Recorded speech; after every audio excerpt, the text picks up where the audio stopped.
அனைவரும் கண்களை மூடி ஜெபிக்கலாம். అందరూ కళ్ళు మూసుకోండి, ప్రార్థన చేసుకుందాము. அன்புள்ள தேவனே, ప్రేమ కలిగిన తండ్రి, இந்த நாளுக்காக நன்றி. ఈ దినము కొరకు మీకు స్తోత్రాలు.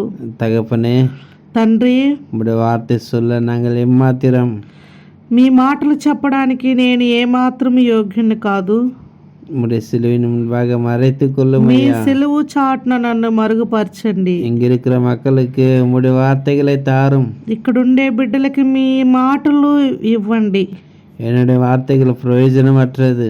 నా మాటలు ప్రయోజనం లేనివి. நீர் வாரும், మీరే రండి, நீரே பேசும். మీరే మాట్లాడండి. இயேசுவின் நாமத்தினால் యేసు నామంలో கேட்டுக்கொள்கிறோம் பிதாவே, అడుగుచున్నాను తండ్రి. ஆமென். ఆమేన్. இந்த மக்கள் ఈ జనులు வாயினாலே என்னை துதிக்கிறார்கள், నోటి ద్వారాగా నన్ను స్తుతిస్తున్నారు, வாயினாலே என்னை நோக்கி ஜெபிக்கிறார்கள். నోటి ద్వారాగానే ప్రార్థన చేయుచున్నారు. அவர்கள் இருதயமோ వారి హృదయము எனக்கு தூரமாயிருக்கிறது. నాకు దూరముగానున్నది. இருதயத்தில் இயேசு கிறிஸ்து இல்லை.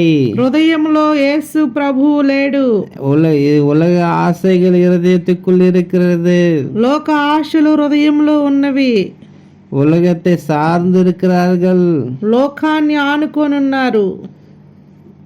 அவளுடைய இருதயம் எனக்கு தூரமா இருக்கிறது என்று వారి హృదయము నాకు దూరముగా ఉన్నదని தேவன் சொல்லுகிறார். దేవుడు చెబుతున్నాడు.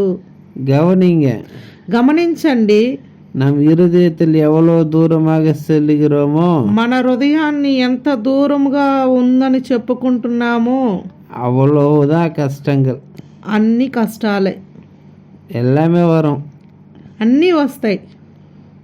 நம் இருதயத்தை ஊற்றும் பொழுது, మన హృదయాన్ని కుమ్మరించినప్పుడు, அவரிடத்தில் நாம் இருதயத்தை கண்ணீரோடு ஜெபிக்கும் பொழுது, ఆయన దగ్గర మన కన్నీరుతోటి ప్రార్థన చేసినప్పుడు நம் இருதயத்தில் இருக்கிற அழுக்கை எடுத்து போடுவார். మన హృదయంలో ఉండే మురికిని తీసివేస్తాడు. நம் இருதயத்தில் என்ன அழுக்கு இருக்கிறது? మన హృదయంలో ఏ మురికి ఉన్నది? பொய்கள், అబద్ధము, వ్యభిచారము, మోసము, கொலைபாதகங்கள், నరహత్యలు, இவைகளெல்லாம் இருதயத்துக்குள் இருக்கும் பொழுது, అవన్నీ హృదయంలో ఉన్నప్పుడు, மார்க்கு 7வது அதிகாரம் మార్కు 21, 22 வசனத்தை 21, 22 చదివినప్పుడు இருதயத்துக்குள்ள இருந்த இவைகள்லாம் புறப்பட்டு வரும். హృదయంలో నుండి ఇవన్నీ బయటకు వస్తాయి.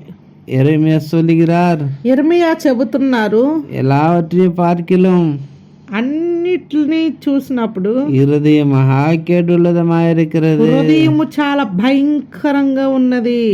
இருதயம் பயங்கரமான கேடுள்ளதா இருக்கிறது. హృదయము చాలా భయంకరంగా ఉన్నది. அந்த இருதயத்தை அவருக்கு விலகி இருக்கிறது என்று சொல்லுகிறார். ఆ హృదయము ఆయనకి దూరముగా ఉన్నదని చెబుతున్నాడు. அந்த இருதயத்தில் அவர் தங்க விரும்புகிறார். ఆ హృదయంలో ఆయన నివసించాలని అనుకుంటున్నాడు. அந்த இருதயத்தை சுத்திகரிக்க விரும்புகிறார். ఆ హృదయాన్ని ఆయన చుట్టూ ఉండాలని అనుకుంటున్నాడు. அவர் அந்த இருதயத்தை அவர் சுத்திகரிக்க விரும்புகிறார்.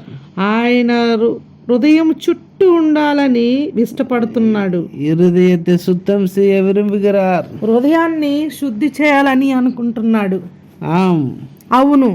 நம் இருதயத்தில் இருக்கிற அழுக்கு, మన హృదయంలో ఉండే మురికి, பாவ அழுக்கு, పాపం మురికి அவரிடம் அறிக்கையிடும் பொழுது, ఆయన దగ్గరకు వచ్చి అవన్నీ அறிக்கையிடும் பொழுது, తుడిచివేసినప్పుడు, ఒప్పుకున్నప్పుడు அவர் மன்னிப்பார்.